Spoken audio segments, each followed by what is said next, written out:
Hello' guys, কি খবৰ আপোনালোকৰ? আজি মই আহিছোঁ অলপমান ফুৰিবৰ কাৰণে, এনেই আৰু দেই, আমাৰ ঘৰৰ পৰা অলপমান আগত। আৰু এয়া আমাৰ বা আছে, মাইনা বাৰ লগত মই আহিছোঁ। আৰু এইফালে আমাৰ পেহীহঁতৰ ছোৱালীটোৰ লগত সৰু বা আহিছে, ইহঁত মানে দুটা আহিছে। আৰু অলপমান এতিয়া আমি অলপমান ফুৰিব যাম। আৰু এতিয়া ভাবিলোঁ কি অলপমান তেল ভৰাই লওঁ স্কুটিখনত, যিহেতু মানে তেল কম আছিলে। আৰু অলপমান পেট্ৰল ভৰাই কিনে এতিয়া আমি যাই আছোঁ। আমাৰ ঘৰৰ পৰা বেছি দূৰ নহয়, মানে অলপ পৰিধাবা বুলি কয় তাত।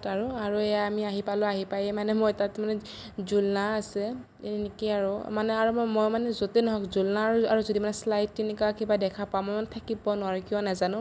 মানে তাত মই উঠাৰ পিছতহে মানে শান্তি পাওঁ আৰু যি নহওক।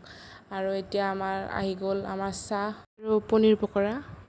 আৰু বেলেগ অপশ্যন নাছিলে আমাৰ, কাৰণ শাওণৰ মাহ ষ্টাৰ্ট হৈছে, যিহেতু আমি মানে ভেজে খাওঁ এতিয়াৰ পৰা আৰু এই শাওণৰ মাহটোত।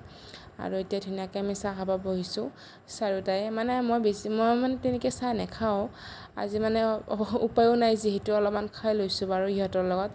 কাৰণ আৰু মানে এনেও কেতিয়াবা খাব লাগে, মই খাওঁ বাৰু মাজে মাজে, কিন্তু মানে সদায় মানে খাব নোৱাৰোঁ, মই মানে ইমান এটা ভাল নাপাওঁ চাহ। তাৰপিছত আমাৰ খোৱা লোৱা হ'ল, এতিয়া আমি যাই আছোঁ ঘৰত। লগতে মানে অলপমান আমাৰ কিবা ঘৰৰ কাৰণে বজাৰ কৰিব লগাও আছিলে।